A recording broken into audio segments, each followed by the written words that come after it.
통치 자금 내는 통치권 관련된 비용을 썼다라는 미리 좀 실드를 치고 있는 거죠. 미리 실드를 치고 있다.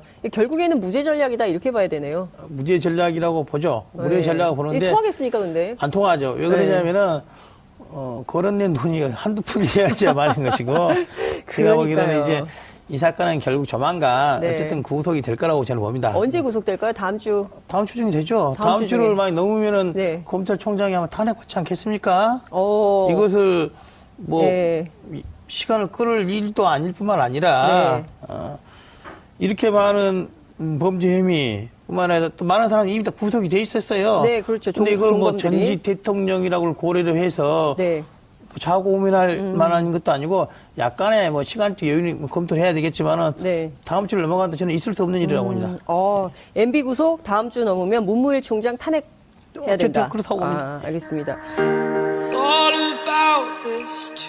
민주평화당의 봄날은 언제 옵니까? 아마도 저희 민주평화당 봄날이 빨리 와야 되는데 네. 이번 3, 4월이 저희 당의 봄날이 될 것 같지는 않습니다. 아직도 작년 겨울에 있었던 네. 찬바람이 지금까지도 몰아치고 있고요. 지금도 그 후유증을 벗어나지 못하고 있다 봅니다. 창당은 됐지만 아직 봄날이 안 오고 있다. 좀 그렇습니다. 어쨌든 그 민주평화당 입장에서는 조금 더 봄날을 위한 노력을 좀 경주하셔야 되겠다는 생각이 좀 드는데 그래도 최근에 정치권의 뜨거운 이슈 가운데 하나가 바로 공동교섭단체가 아닌가 싶어요. 정의당하고 같이 공동교섭단체 구성에 합의가 된 건가요? 이게 결론이 언제 나는 겁니까? 합의가 된 건 아니고요. 네. 내일이죠. 17일 날 네. 정의당의 전국위원회에서 네. 마지막 이제 추인 절차가 필요한 것으로 봅니다. 정의당 의원총회 그리고 상무위원회에서는 그 안이 이제 통과가 됐는데요. 네네. 최종적인 통과 내일 끝나고 나면은 정의당 내 내부적인 절차도 이제 끝나는 것으로 네. 알고 있습니다. 민주평화당은 다 이제 그렇습니다. 의견을 모은 건가요? 예. 이제 내일 이제 정의당 내 정리가 되고 나면은 네. 이제 구체적인 내용들 이제 예. 공동 교섭단체에 대한 협약들을 네. 체결하지 않겠습니까? 예. 그런 구체적 협약들은 내일부터 되는데요. 그거는 뭐 많은 시간이 걸리지 않을 것으로 생각합니다. 공동교섭단체가 구성되면 어떻습니까? 이게 좀 어찌됐든 이제 서로 다른 정당이 그 국회 안에서의 목소리를 높이기 위해서 공동으로 교섭단체를 구성하게 되는 건데요. 그러니까 상임위, 간사, 뭐 이런 것은 좀 이제 배분이 되겠죠? 그렇습니다. 이제 국회 이제 상임위원회가 특별위원회가 결국 네. 18개 정도 되는데요. 정의당 그리고 저희 당의 각각 의원들이 지금 현재 소속된 상임위원회에서 이제 간사라는 네. 직책을 맡게 될 것이고 간사라는 직책을 통해서 상임위에서 처리되는 안건들, 법안들에 대한 네. 의견을 낼 수도 있고 때로는 비토의 권한을 때로는 찬성의 의견을 내서 절차적인 진행하는 것도 있고 또 하나 본회의 차원에서 네. 만약에 그러면 이번 회기에 임시회를 여느냐 마느냐 어떠한 걸 본회의에서 토의를 하느냐 마느냐 그런 안건에 대한 조정까지도 저희 당 그리고 정의당도 의견을 낼 수 있는 기회를 갖게 되는 거죠. 그렇군요. 정의당의 전국위원회에서 부결이 되면 어떻게 되는 겁니까? 없던 게 되는 거죠. 없던 일이 되는 건데 저희 당으로서는 이게 민주평화당으로서도 굉장히 중요한 네. 모멘텀이 될 것이고 또한 정의당으로서도 네. 지금까지 한 번도 정의당이 교섭단체로서 그렇죠. 고섭단체 일원으로서 국회에 참여해 본 적이 없지 않습니까? 네. 뭐 지금도 물론 저는 정의당이 잘하고 있다고 봅니다만은 교섭단체라는 좀 중대한 권한, 책임이 있는 자리에 한다면은 정의당이 좀 더 많은 역할을 할 수 있지 않을까? 정의당뿐만 아니라 정의당 당원들도 네. 정의당이 원하는 그런 길을 갈 수 있는데 큰 도움이 되는 장치라고 봅니다. 물론 저희 민주평화당도 필요한 내용이고요. 그러니까요. 그러니까 역사적으로 보면 진보 정당이 처음으로 원내 교섭단체에 물론 이제 공동 교섭단체이긴 하지만 처음으로 원내 교섭단체로 진출하는 의미가 있기 때문에 어쨌든 내일 전국위원회가 어떤 결정을 할지 저희가 좀 지켜보도록 하고요. 그나저나 이제 제가 민주평화당의 봄날 말씀을 좀 드렸는데 지지율이 정체 혹은 하락 그리고 또 특히 호남 지역에서 민주당이 상당 부분 그 지지율을 점유하면서 민주평화당 설 자리가 없어진 거 아니냐 이런 얘기가 나옵니다. 그렇습니다. 이제 그 부분은 이제 지난 겨울에 있었던 네. 국민의당과 바른정당과 통합 논의에서 비롯된 것일 수도 있으나 네.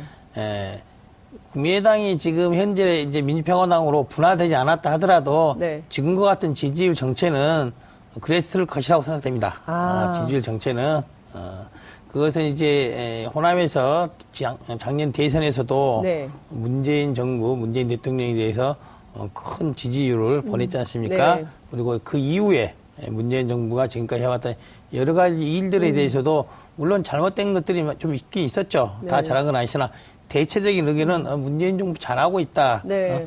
그 평가가 결국 민주당 정부 잘하고 있지 않냐라는 평가가 있어서 네. 어떻게 보면 지방선거나 국회의원 선거가 대통령 선거 이후에 잇따라온다면 그에 대한 평가적, 중간 평가적 성격도 있는데 네. 그런 점에 있어서 저희 당이 호남에 있어서도 호남 지지율을 뭐 좀 더 얻어오는 데는 네. 장애가 수밖에 없는 요인이었다라고 봅니다.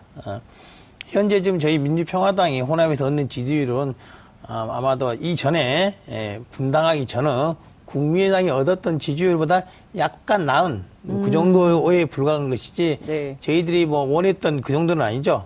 저희들이 올해 초에 있었던 국민의당의 지지율보다 한 두세 배 높아야지만이 예. 그나마 의미 있는 지방선거를 치를 수 있을 것이다 예상을 했으나 네. 그것은 뭐 국민의당과 바른정 합당 과정에서 여러 가지 또 실책도 있었고 또 새로운 민주평화당이 창당이 됐으나 네. 아직까지는 한 달하고 10일 정도 지났죠. 뭐 짧으면 짧은 시간, 길면 긴 시간이 지났지만은 새로운 모습들이었는데 국민들이 민주당과 좀 차별화된 모습 네. 또는 민주당과 좀 차별화된 야당, 여당이 아닌 야당의 모습 이런 부분에 있어서 좀 두각을 나타내지는 못했다. 그래서 자체 평가로. 그렇습니다. 예. 그래서 앞으로 그런 부분들을 좀 더 차별화해내고 네. 호남에 있어서는 민주당과 차별화 예. 그리고 그 외의 부분에 있어서는 야당으로서 여당에 대한 차별화를 이렇게 내야지만이 저희 당에 대한 지지율을 회복할 수 있을 것이다. 그래서요, 이명박 전 대통령 검찰 조사 받고 있는데 왜 웃으십니까? 다 부인하고 있습니다. 그 중에 딱 인정한 게 하나 있는데 국정원 특활비 중에 10만 달러 수수 의혹과 관련해서 인정을 했어요. 지금 110억 뇌물 중에 딱 1억. 왜 여기 1억만 했을까? 전직 검사 출신이셔가지고 국민들이 너무 궁금해하고 있거든요. 왜 1억만 인정했을까?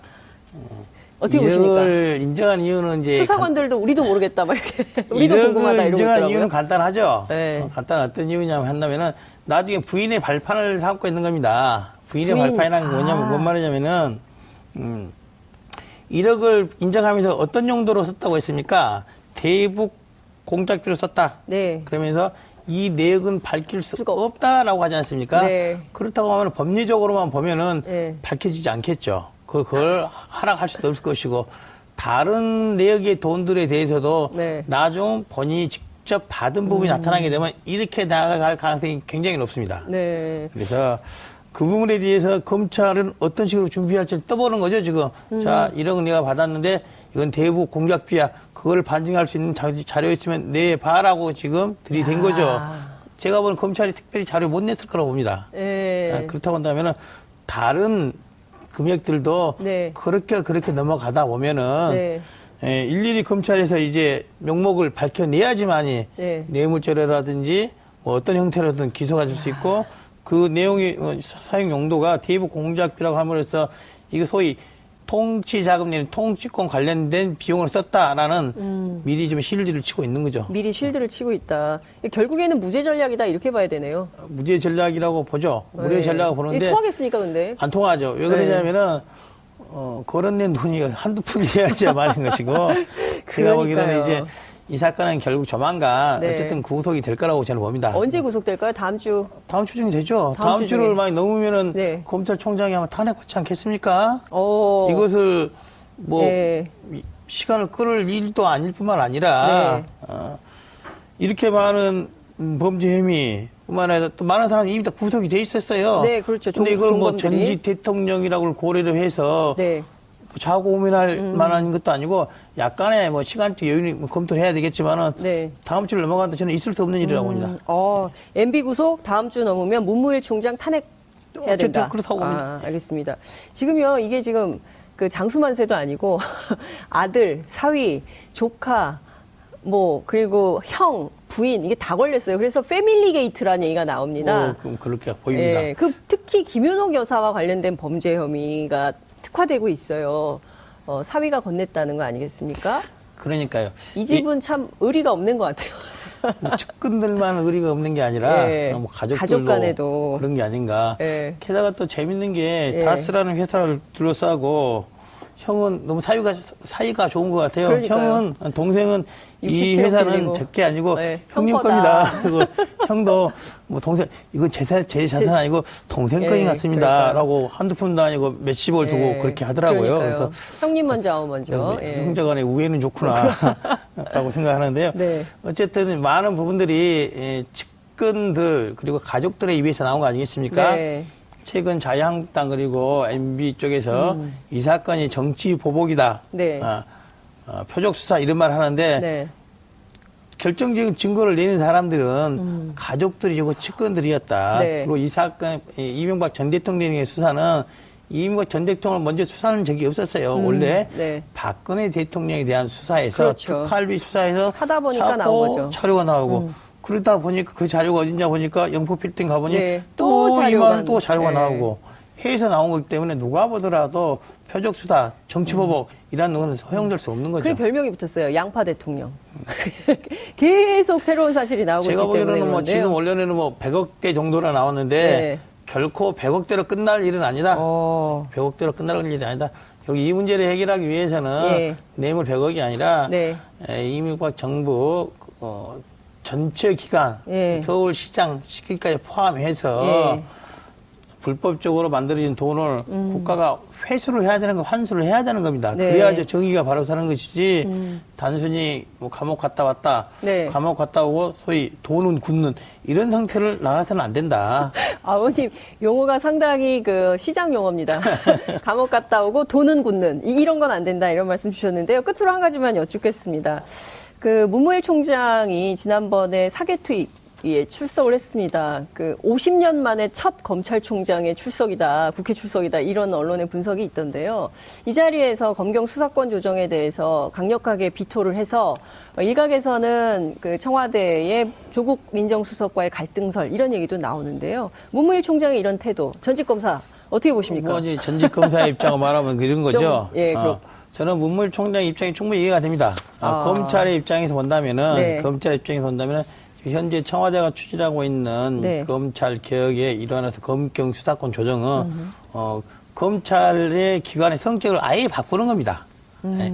어쨌든 많은 국민들이 검찰이 미운하고 오나 수사는 잘한다는 평가를 받지 않습니까? 그 정권에 따라서 막 다르잖아요. 어쨌든 예. 뭐 진작에 이 사건도 아니, 2007년에 지금, 수사했으면 지금 하고 있는 수사조차도 네. 윤석열 중앙지검에서 하는 수사조차도 예. 검찰이 아니었으면 이렇게 잘할 수 있었을까라는 그런 의문이 있는 거죠. 어쨌든 간에 네.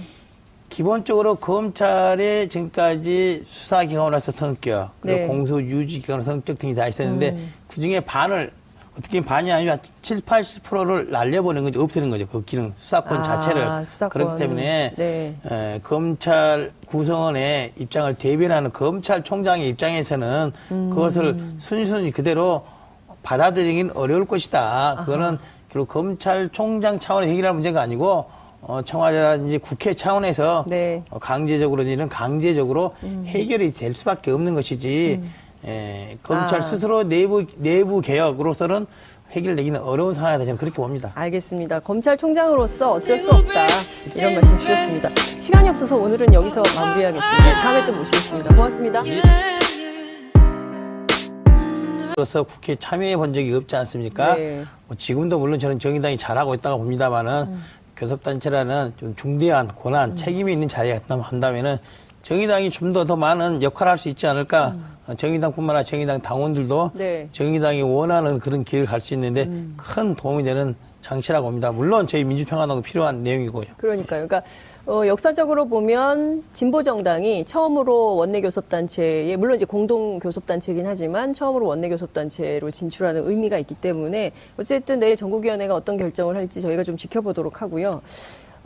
그나저나 이제 제가 민주평화당의 봄날 말씀을 좀 드렸는데 지지율이 정체 혹은 하락 그리고 또 특히 호남 지역에서 민주당이 상당 부분 그 지지율을 점유하면서 민주평화당 설 자리가 없어진 거 아니냐 이런 얘기가 나옵니다. 그렇습니다. 이제 그 부분은 이제 해야 된다. 그렇다고 봅니다. 알겠습니다. 민주평화당의 봄날은 언제 옵니까? 아마도 저희 민주평화당 봄날이 빨리 와야 되는데 네. 이번 3, 4월이 저희 당의 봄날이 될 것 같지는 않습니다. 아직도 작년 겨울에 있었던 네. 찬바람이 지금까지도 몰아치고 있고요. 지금도 그 후유증을 벗어나지 못하고 있다 봅니다. 창당은 됐지만 아직 봄날이 안 오고 있다. 좀 그렇습니다. 어쨌든 그 민주평화당 입장에서는 조금 더 봄날을 위한 노력을 좀 경주하셔야 되겠다는 생각이 좀 드는데, 그래도 최근에 정치권의 뜨거운 이슈 가운데 하나가 바로 공동교섭단체가 아닌가 싶어요. 정의당하고 같이 공동교섭단체 구성에 합의가 된 건가요? 이게 결론이 언제 나는 겁니까? 합의가 된 건 아니고요. 네. 내일이죠. 17일 날 네. 정의당의 전국위원회에서 네. 마지막 이제 추인 절차가 필요한 것으로 봅니다. 통치 자금 내는 통치권 관련된 비용을 썼다라는 미리 좀 실드를 치고 있는 거죠. 미리 실드를 치고 있다. 결국에는 무죄 전략이다 이렇게 봐야 되네요. 무죄 전략이라고 보죠. 무죄 네. 전략을 이게 보는데 통하겠습니까, 근데? 안 통하죠. 왜 그러냐면은 거론된 돈이 한두 푼이어야 많은 것이고 제가 보기에는 그러니까요. 이제 이 사건은 결국 조만간 네. 어쨌든 구속이 될 거라고 저는 봅니다. 언제 구속될까요? 다음 주. 다음 주 중에 되죠. 다음 다음 주 주를 중에. 많이 넘으면은 네. 검찰총장이 아마 탄핵받지 않겠습니까? 이것을 뭐 네. 시간을 끌을 일도 아닐 뿐만 아니라 네. 이렇게 많은 범죄 혐의뿐만 아니라 또 많은 사람이 이미 다 구속이 돼 있었어요. 네, 그렇죠. 근데 이걸 뭐 종범들이. 전직 대통령이라고 고려를 해서 네. 자고 고민할 만한 것도 아니고 약간의 뭐 시간적 여유는 뭐 검토를 해야 되겠지만은 네. 다음 주를 넘어간다 저는 있을 수 없는 일이라고 봅니다.